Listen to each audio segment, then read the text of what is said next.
இன்னைக்கு இப்போ நம்ம எங்கே வந்திருக்கிறோன்னு பார்த்தீங்கன்னா, நம்ம கடந்த ஒரு 3-4 மாதத்துக்கு முன்னாடி நம்ம வந்து ஒரு ஆட்டு பண்ணை பார்த்தோம். இன்னைக்கு திரும்ப அதே ஆட்டு பண்ணையை பார்க்குறோம். என்னன்னு காரணம் பார்த்தீங்கன்னா, ஃபர்ஸ்ட் பேட்ச் முடிஞ்சு இன்னைக்கு 2வது பேட்ச் இறக்கியாச்சு. இந்த 2வது பேட்சும் சேல்ஸ் பண்ணியாச்சு, பாதி இன்னும் கொஞ்சம் தான் இருக்குது. இருந்தாலும் இன்னைக்கு நம்ம இந்த ஃபர்ஸ்ட் பேட்சோட லாப நட்டம் என்ன, அதில் சில நம்மளுக்கு ஒரு சவாலான விஷயமெல்லாம் இருந்துச்சு. அதை பற்றி இன்னைக்கு நம்ம பார்க்கலாம்.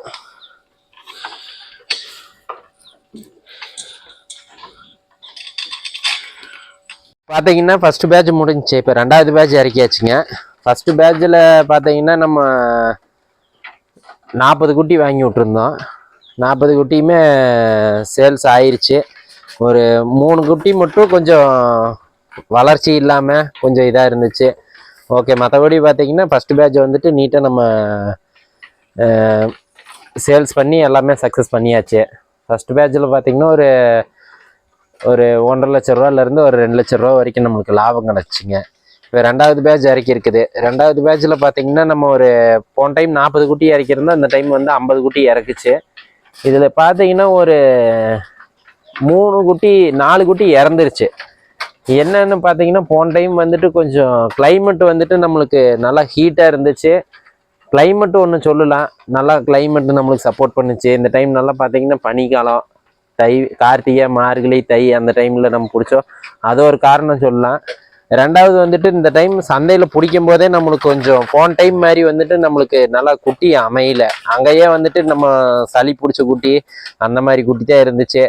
ஏன்னா இங்கேருந்து நம்ம கிட்டத்தட்ட ஒரு 400 கிலோமீட்டர் தள்ளி போயாச்சு. குட்டி பிடிக்காம வந்தோம்னா நம்மளுக்கு லாஸு, வண்டி வாடகை கொடுத்து எல்லாமே லாஸு அப்படின்னு ஒரு கணக்கு பண்ணிட்டு தான் நம்ம இந்த டைம் வந்துட்டு குட்டி பிடிச்சோம். சரி, ஏதோ ஒன்று பார்க்கலாம் அப்படின்னு சொல்லி கொண்டு வந்ததுலேயே பார்த்தீங்கன்னா ஒரு 10 குட்டிக்கு மேலே, 50 குட்டியில் ஒரு 10 குட்டி வந்துட்டு அங்கேருந்து பிடிச்சிட்டு வரும்போதே சளி, காய்ச்சல் அந்த மாதிரி தான் இருந்துச்சு. நம்மளும் முடிஞ்ச அளவுக்கு மெடிசன் கொடுத்து எல்லாமே ரெடி பண்ணணும். ஆனால் அப்படி இருந்துமே ஒரு 3 குட்டி இறந்துருச்சு. ஒரு செம்பரி குட்டி, அது போக இதில் ஒரு 2 குட்டி இறந்துருச்சு. சரி, என்ன பண்ணுறது, தொழிலுன்னு ஒன்று பண்ணோம்னா ஏதோ ஒரு ஃபர்ஸ்ட் பேட்ச் நல்லா போச்சு, 2வது எல்லா பேட்சுமே நல்லா போகுன்றது நம்மளுக்கு போச்சுன்னா எப்படி, ஏதோ இதில் வந்துட்டு ஒரு லாஸ் ஆகிருக்குது, ஒரு 2 குட்டி இறந்துருக்குது. சரி, இருந்தாலும் பார்க்கலான்ட்டு தான் இது திரும்ப வளர்த்துச்சு. ஆனால் குட்டியெல்லாம் இப்போ பார்த்தீங்கன்னா நல்லா தரமாயிருச்சு.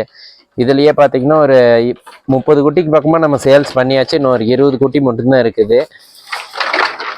குட்டியும் பார்த்தீங்கன்னா நல்ல தரமாக வந்துருச்சு. போன டைம் நம்ம எப்படி குட்டி நம்மளுக்கு நல்லா இதாக இருந்துச்சோ அதே மாதிரி இந்த டைமும் பார்த்தீங்கன்னா குட்டியெல்லாம் நல்லா தரமாக 20 கிலோ 25 கிலோ நல்லா வெயிட் வந்துருக்குது.